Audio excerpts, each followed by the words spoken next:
ladies and gentlemen, let me tell you, I have seen some truly shocking speeches given by this swamp creature, this living embodiment to the term diversity hire, who was promoted far beyond her station, far beyond her capabilities, her intellect, her charisma, her stage presence, far beyond any of it, on account of the fact she let a geriatric career politician bounce on her shitbox when she was a young woman in her late 20s and he was a fucking 65-year-old man.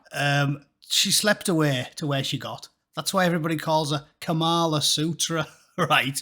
Because she is a yo-yo knickered slapper who somehow ended up as the Vice President of the United States. I mean, honest to God, I bet she couldn't believe her luck. She was renowned for being a sort of centre-right prosecutor, and then the second wokeism became a thing. She went ching, got the dollar signs in her eyes and went, get in, I'm a woman with a tan. I cannot fucking lose. And here she is.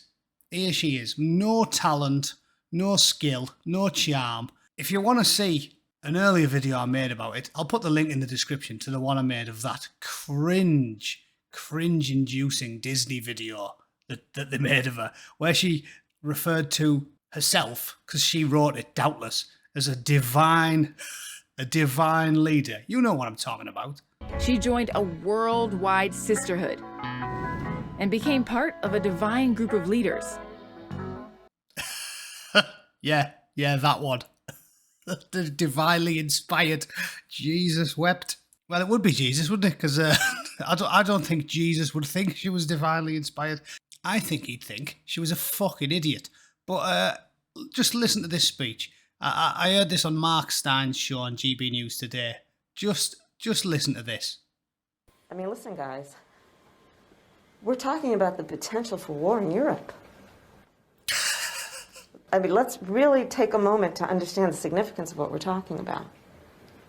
It's been over 70 years. And through those 70 years, as I mentioned yesterday, there has been peace and security. We are talking about the real possibility of war in Europe.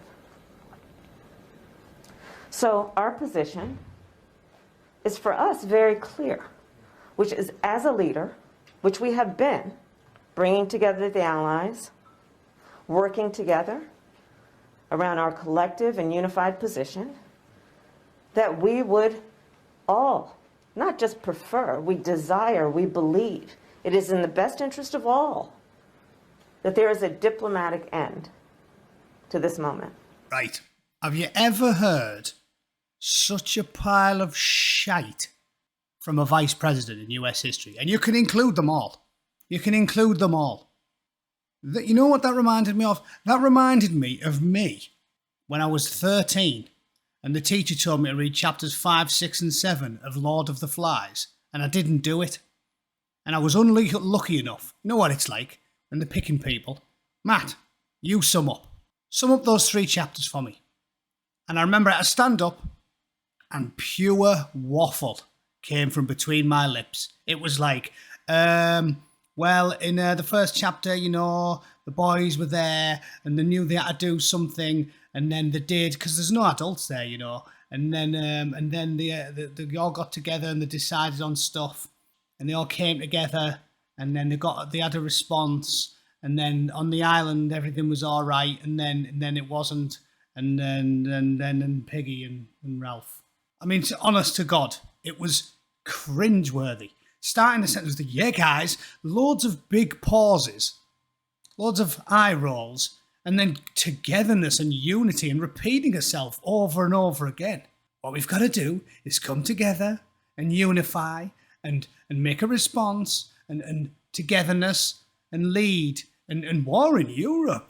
Yeah, war in Europe. She doesn't fucking know anything. Like so many American politicians promoted beyond the station because they tick a box. She knows nothing. She couldn't find Ukraine on a map. You can tell she doesn't know anything. She probably couldn't find Germany on a fucking map. She's got the IQ of a pork pie, and I wouldn't let her run me a bath. Honest to God, that was cringeworthy, and I just had to share it because it blew my tiny little mind. Unbelievable. Divinely inspired. It's about as inspiring as a boot in the bollocks. Jesus Christ. Go back and watch that 2 or 3 times and tell me that doesn't remind you of a 10-year-old kid waffling because they didn't do the homework. What a fucking loser. So there we go. That's Kamala's WAP. It stands for weakness, apathy, and paranoia. With your little mask on, like a cringing little coward. I bet Vladimir Putin's absolutely shitting himself. My word. Thanks for watching. I'll see you at 7 p.m. Cheers.